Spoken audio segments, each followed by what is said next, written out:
Me llamo Marina, tengo 47 años, y si me lo hubieras preguntado hace un año, te habría dicho que ya no creía en los nuevos comienzos. Vivía en un pequeño piso alquilado en Toledo, sola entre recuerdos polvorientos y un silencio que pesaba como plomo. Tras un divorcio que me había dejado vacía y un trabajo gris en una gestoría, algo en mí se fue apagando poco a poco, como una vela olvidada en una habitación cerrada. Un día, casi por impulso, tomé una decisión inesperada: regresar a la antigua casa de campo de mis abuelos en un pueblito cerca de Ávila. Aquella casa llevaba años deshabitada, rodeada de encinas y olivos, con el canto lejano de las cigarras y el aroma intenso del tomillo en verano. Estaba en ruinas, claro. Pero tenía alma. Algo que ningún apartamento de ciudad podía ofrecerme: raíces. Cuando llegué, con una maleta vieja y mis vaqueros gastados, me encontré frente a una fachada desconchada, con contraventanas torcidas y un tejado que suplicaba atención. Necesitaba de todo: puertas, suelos, techos, incluso cuidado. Me propuse buscar a alguien que no solo reparara, sino que entendiera la esencia de ese lugar. Una vecina me habló de un carpintero local, un tal Mateo. No esperaba mucho. Pero cuando lo vi, tuve que contener una sonrisa nerviosa. Moreno, de unos 50 años, brazos fuertes y tatuados, barba entrecana, ojos oscuros llenos de calma. Llevaba camiseta sin mangas, bermudas y botas gastadas, y su piel estaba dorada por el sol. «Así que tú eres Marina», dijo con una voz grave y cálida, extendiéndome la mano. «Encantado, Mateo». Ese día caminó conmigo por cada rincón de la casa, pasando las yemas de sus dedos por las vigas, golpeando suavemente las paredes, inclinándose para oír los crujidos del suelo. Cuando encontró una trave podrida en la cocina, se agachó a examinarla con la atención de quien escucha un secreto. «Esto habrá que cambiarlo por completo», murmuró. «Pero no te preocupes, lo haremos juntos». A partir de ahí, cada día fue un pequeño ritual. Mateo llegaba en su vieja camioneta azul llena de herramientas, yo preparaba café y ponía música, a veces flamenco, a veces jazz, y lo observaba trabajar. Había algo hipnótico en sus movimientos, precisos, firmes, pero increíblemente suaves. Me descubrí mirándole las manos, grandes, curtidas, marcadas por el tiempo, y sin embargo capaces de rozar la madera como si fuera piel. Cuando se levantaba la camiseta para secarse el sudor de la frente, dejaba al descubierto un torso fuerte, salpicado de lunares, y yo notaba un calor inesperado subir por mi cuello. Una tarde, mientras colgábamos una repisa, subí a una escalera y sentí un mareo repentino. Antes de que pudiera reaccionar, sus manos firmes me sujetaron por la cintura. «Tranquila, estoy aquí». Su voz, cerca de mi oído, me provocó un escalofrío que no venía del frío. Nuestras miradas se cruzaron apenas un instante, pero fue como si el tiempo se detuviera. Sentí su respiración en mi cuello, cálida, densa. Me aparté lentamente, temblando por dentro. Desde entonces, empecé a notar cada pequeño detalle, cómo afilaba sus cuchillas con un gesto casi ceremonial, cómo chasqueaba la lengua cuando algo no encajaba, cómo su silencio llenaba la habitación. Una mañana, trajo queso manchego y pan casero. Comimos bajo el porche, en silencio, compartiendo el sonido del viento entre los árboles. Sin decirlo, el aire entre nosotros se había vuelto más espeso. Cuando nuestras manos se rozaban al pasar herramientas, yo ya no sabía si era un accidente o un susurro disfrazado. Un día, arrodillados frente a un viejo mueble, nuestros rostros quedaron a centímetros. Mateo sonrió apenas, con esa sonrisa lenta que parecía venir de un lugar profundo. «A veces las manos encuentran el camino antes que el corazón», murmuró. Esa noche, mientras me desvestía para la ducha, me miré al espejo, piel dorada por el sol, los pliegues suaves de mi cintura, las marcas del tiempo en mis muslos. Me descubrí acariciando mis propios brazos, recordando cómo se sentían sus manos. Me estremecí, como si su tacto me hubiera quedado prendido a la piel. No podía negarlo más, su presencia estaba entrando en lugares de mí que creía cerrados. Y aunque aún no lo sabía, mi casa no era lo único que estaba siendo reconstruido. Los días empezaron a llenarse de rutinas nuevas. Yo me despertaba temprano, me recogía el pelo en un moño desordenado, me ponía un vestido sencillo de lino claro que apenas rozaba las rodillas, unas sandalias de cuero gastadas y salía al porche con una taza de café caliente entre las manos. Veía llegar a Mateo en su camioneta azul, siempre con esa mezcla de polvo y madera en la ropa, saludándome con un gesto de la cabeza y una media sonrisa que me hacía sentir un cosquilleo en el pecho. Aquel verano en Castilla era ardiente. El sol caía implacable, haciéndome buscar la sombra de los viejos olivos.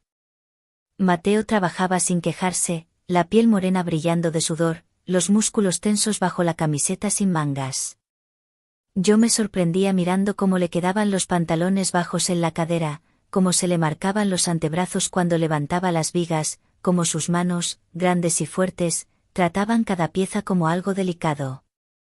Una tarde, mientras yo lijaba una puerta vieja, me había empeñado en ayudar, él se detuvo a observarme. «Tienes buena mano», me dijo. Me reí. «Aprendo del maestro». Se acercó, tomó mi mano en la suya para corregir mi gesto, y sentí como la piel se me erizaba.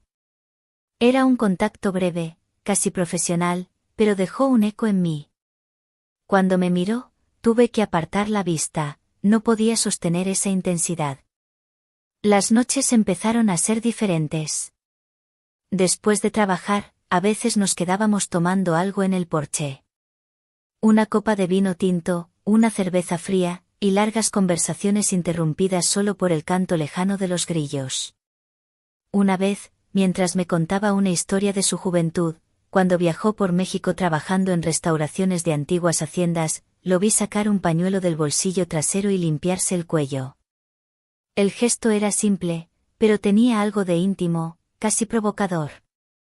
Empecé a fijarme en los detalles, el aroma a tabaco rubio que quedaba en su camiseta, la manera en que se pasaba la mano por el cabello mojado después de enjuagarse en la manguera del patio, los rastros de serrín en sus brazos, que me daban ganas de acariciar para quitárselos.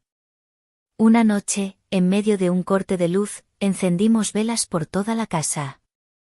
La atmósfera cambió. Las paredes agrietadas parecían cobrar vida bajo la luz temblorosa. Mateo se movía por las habitaciones despacio, casi ceremonioso. «Parece un ritual», le dije en voz baja. Me miró, y con esa sonrisa lenta respondió, «Tal vez lo es». Cuando volvimos al porche, él se quitó las botas, se sentó en el suelo de madera y me hizo un gesto para que hiciera lo mismo. Me descalcé, sintiendo la madera fría bajo los pies, y me senté a su lado.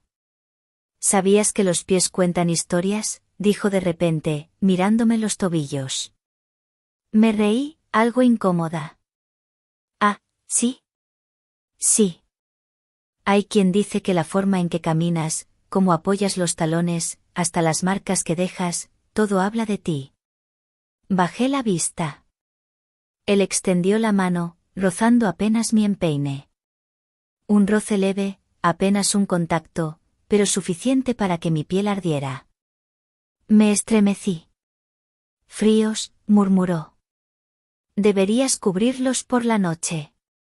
Me mordí el labio, intentando controlar el temblor en mis manos. No estábamos haciendo nada indebido. Pero algo entre nosotros ya no podía llamarse inocente. Esa noche me metí en la cama con una camiseta amplia y unas bragas suaves de algodón, pero el cuerpo no lograba relajarse. Cerraba los ojos y sentía el peso invisible de sus dedos en mi piel. Me acaricié los brazos, los muslos, con una suavidad temblorosa, como si pudiera calmar con mis propias manos la tensión acumulada. Me dormí tarde, con el sonido lejano de su camioneta partiendo por el sendero. Al día siguiente, Mateo llegó con un pequeño paquete. «Es para ti», dijo, entregándomelo sin más. Al abrirlo, descubrí unas sandalias artesanales de cuero, hermosamente trabajadas, con detalles de flores grabadas. Las vi en Segovia y pensé, serían buenas para ti. Me quedé muda. Quise decir algo gracioso, pero no me salió ninguna palabra. En su lugar, me acerqué y lo abracé. Fue breve, un instante apenas. Pero lo sentí apretar ligeramente mi cintura antes de soltarme. Y cuando me aparté, sus ojos brillaban de una manera que me dejó sin aire. Sabía que algo en mí estaba cambiando. Pero aún no me atrevía a mirar de frente lo que crecía entre nosotros. El verano avanzaba, y con él, nuestras rutinas se fueron llenando de gestos que ya no eran del todo inocentes. Me levantaba temprano, me duchaba dejando que el agua templada resbalara por mi piel bronceada, elegía vestidos ligeros que se pegaban apenas al cuerpo, sandalias nuevas que Mateo me había regalado, y me recogía el pelo con una pinza, dejando algunos mechones sueltos. Empecé a cuidar detalles que antes me daban igual, un toque de perfume detrás de las orejas, unos pendientes discretos, un esmalte claro en las uñas. Él lo notaba. Lo veía en su manera de mirarme cuando creía que yo no me daba cuenta, en cómo alargaba los silencios cuando conversábamos, en la forma casi reverente en que pasaba junto a mí, dejando apenas rozar su brazo contra el mío. Una tarde, mientras reparábamos un ventanal del salón, me pidió que sostuviera una tabla. Me coloqué frente a él, pero la pieza era más pesada de lo que esperaba. Ven, sujétala así, dijo, colocándose detrás de mí, rodeándome con los brazos. Sentí el calor de su torso contra mi espalda, sus manos grandes cubriendo las mías. Mi respiración se volvió superficial, rápida. Él no dijo nada, pero permaneció unos segundos más de lo necesario, y cuando se apartó, lo hizo con una lentitud que me dejó sin aliento. Esa noche no pude dormir. Me di cuenta de que lo deseaba con una intensidad que me asustaba. Me quedé en mi cama, en camisón fino, sintiendo el roce de la tela contra mi piel como un recuerdo fantasma de sus manos. Me abracé a la almohada, cerrando los ojos, tratando de imaginar cómo sería sentirlo de verdad. Los días siguientes, esa tensión flotaba en cada gesto. Cuando almorzábamos bajo el porche, Mateo se quedaba mirándome los labios cuando bebía. Cuando me agachaba para recoger algo, notaba su mirada fija en mi espalda, en mis piernas. Una tarde, cuando accidentalmente rozó mis tobillos descalzos al pasarme una herramienta, un escalofrío me recorrió entera. Una noche, hubo tormenta. El cielo rugía, y la luz se cortó de nuevo. Salí al porche envuelta en una manta, y lo vi llegar bajo la lluvia. No quería dejarte sola con este clima, dijo, mojado, el cabello pegado a la frente. Le hice entrar. Le di una toalla para secarse, y al quitársela de la cara, lo vi mirarme de una forma distinta, como si algo hubiera cambiado. Me alcanzaba apenas el hombro, pero su presencia llenaba la habitación. Me di cuenta de que yo también lo miraba diferente. ¿Quieres café?, balbuceé. Quiero quedarme, murmuró. El silencio que siguió no fue incómodo. Fue eléctrico. Me acerqué, temblando. Me levantó la barbilla con los dedos, despacio. Nos miramos un largo instante, como si estuviéramos preguntándonos si cruzar ese umbral. Cuando lo hicimos, fue con un beso suave, casi tímido. Pero bastó ese roce para desatar lo que llevábamos semanas guardando. Me rodeó con sus brazos fuertes, y yo me aferré a su camiseta empapada.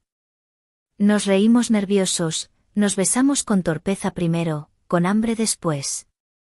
En la penumbra de la casa iluminada por velas, él me descalzó, acariciando mis tobillos con una devoción inesperada, besándolos apenas, haciéndome estremecer. Subió lentamente por mis piernas, con manos firmes, besos suaves. Cada caricia era lenta, medida, como si quisiera memorizar cada centímetro de mi piel. Yo recorría su espalda, su cuello, sentía su barba rozarme los hombros y suspiraba, con un calor que me llenaba entera. Cuando finalmente nos tendimos juntos, lo hicimos sobre una manta frente al fuego. No había apuro, solo susurros, respiraciones entrecortadas, miradas que lo decían todo. Al amanecer, lo observé dormir, el cabello revuelto, la respiración profunda, la mano apoyada sobre mi cadera. Me descubrí acariciándole el torso con la punta de los dedos, recorriendo las cicatrices pequeñas de su piel. Y por primera vez en años, no me sentí sola. Los días después de aquella noche fueron como vivir en una especie de burbuja suspendida.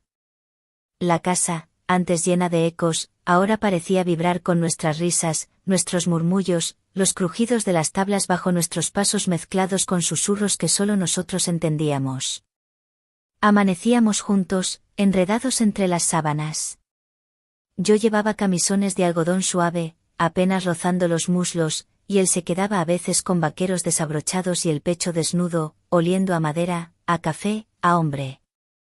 Desayunábamos en el porche, tostadas con aceite de oliva, tomates dulces, y a veces él me traía churros del pueblo, burlándose de mi adicción al chocolate caliente. Sin embargo, algo empezó a colarse entre nosotros, el miedo. Una tarde, mientras yo barría el salón con un vestido azul suelto, de tirantes finos, y pies descalzos, lo vi apoyado en la puerta, observándome. Me reí nerviosa. ¿Qué miras? Todo lo que podría romperse si me quedo demasiado, murmuró. Me acerqué, tomándolo de la camiseta. ¿Por qué dices eso? No lo sé, Marina. Estoy acostumbrado a pasar, no a quedarme. Sus palabras me hicieron un nudo en la garganta.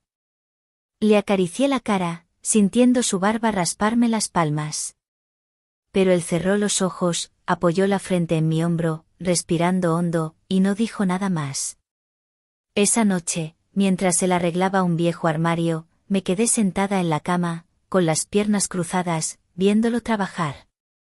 Llevaba una camiseta blanca ajustada y un pantalón de lino, remangado hasta las pantorrillas. Tenía los pies descalzos, igual que yo. Y de pronto sentí el impulso, me acerqué y, sin decir nada, pasé los dedos por su tobillo, apenas rozándolo, subiendo despacio por la pantorrilla. Él se tensó, bajó la herramienta, y me miró. ¿Qué haces? Viendo si tú también tienes cosquillas, susurré. Nos reímos, pero cuando nuestras miradas se cruzaron, ya no había risa. El aire se llenó de esa electricidad densa. Me levantó despacio, me atrajo hacia él, y nuestros cuerpos se encajaron como piezas que llevaban demasiado tiempo buscándose. Esa noche, bajo las sábanas de lino, descubrimos ritmos nuevos, la cadencia lenta de sus dedos explorándome, la manera en que me rodeaba la cintura mientras murmuraba palabras que nunca había oído de su boca. Pero al amanecer, cuando yo aún me aferraba a él medio dormida, lo sentí distante. Están empezando a llamarme de otros sitios, me dijo. Me incorporé, abrazando mis piernas. ¿Dónde?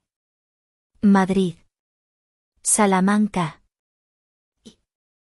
México. Me han ofrecido trabajar en restauraciones allá. Me quedé muda. Las sábanas se me pegaron a la piel, sentí un frío extraño subir por la espalda. Él lo notó. No estoy diciendo que me vaya. Pero tampoco sé quedarme quieto, Marina. La voz me tembló. No te pido que te quedes. Solo, no desaparezcas. Mateo me tomó la cara entre las manos, besándome la frente. Tú eres la única razón por la que no me he ido ya. Ese día trabajamos en silencio.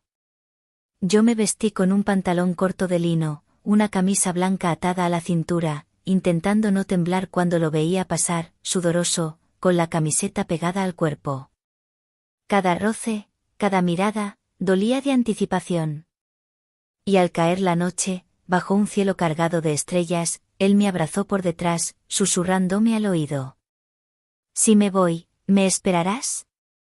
No respondí. Porque sabía que decir sí era lo más difícil y lo más cierto de mi vida. El final del verano llegó con una luz distinta, más suave, casi melancólica. Los olivos parecían susurrar despedidas, y la casa empezaba a crujir con un eco nuevo, como si intuyera lo que se avecinaba. Mateo recibía cada vez más llamadas. Lo veía salir al patio con el móvil pegado al oído, gesticulando, hablando bajo, a veces con emoción, a veces con el ceño fruncido. Yo fingía no escuchar, pero cada palabra, cada sí, lo pensaré, era un pequeño desgarro en mi pecho. Una tarde, mientras él reparaba el marco de una ventana, me senté en el suelo, con un vestido largo de algodón, pies descalzos, peinándome el cabello húmedo al sol. Me miró, y en sus ojos vi algo que me heló, decisión. Me voy a México, me dijo al fin. 2 meses. ¿O 3? No lo sé. Asentí, como si estuviera preparada. No lo estaba. Esa noche cenamos bajo el porche. Hice mi mejor plato, tortilla española con cebolla dulce, pan recién hecho, vino tinto. Él comía en silencio, mirándome de vez en cuando, pasándose una mano por el cabello, inquieto. Cuando terminé de recoger la mesa, sentí sus brazos rodeándome por detrás, su barba rozándome el cuello. No quiero dejar esto, murmuró. Entonces no lo dejes, susurré. Me giró, me miró con una intensidad que casi dolía. Y esa noche, por primera vez, hicimos el amor no con hambre, sino con tristeza. Sus manos temblaban apenas al desatarme el vestido, sus labios recorrían mi piel como queriendo recordarla, su voz me decía palabras entrecortadas mientras yo me aferraba a su espalda, intentando detener el tiempo. Al amanecer, lo ayudé a preparar su mochila. Doblé con cuidado su ropa, guardé sus herramientas pequeñas, deslicé entre ellas una nota que no me atreví a leer en voz alta: vuelve a casa. Lo acompañé a la estación. El tren llegó puntual, indiferente a nuestro pequeño drama. Nos besamos largo, apretado, con lágrimas que ninguno quiso limpiar. Eres mi casa, me dijo al oído antes de subir. Volví caminando. La casa estaba vacía, pero llena de él. Su olor en las camisas colgadas detrás de la puerta, sus huellas de barro en el suelo, un mechón de pelo en el cepillo del baño, la taza de café olvidada junto a la ventana. Las noches siguientes fueron un desafío. Dormía en su lado de la cama, abrazada a una almohada. Caminaba descalza por la casa, arreglando pequeños detalles, poniendo flores frescas, encendiendo velas por las noches. A veces me sentaba en el suelo, apoyaba la espalda en la pared, y dejaba que el silencio me envolviera. Pero una madrugada, mientras el viento golpeaba las contraventanas, escuché algo. Un golpe suave. Luego otro. Como pasos. Me levanté, el corazón latiendo desbocado. Fui hasta la puerta del porche, la abrí lentamente, y no vi a nadie. Pero juro que por un instante, sentí su olor, su calor, su voz susurrándome al oído. La casa vibraba. Como si estuviera viva. Como si esperara. Como si él nunca se hubiera ido del todo. Y supe, con un escalofrío, que nuestra historia no había terminado. Que algo más grande, algo inesperado, estaba por venir.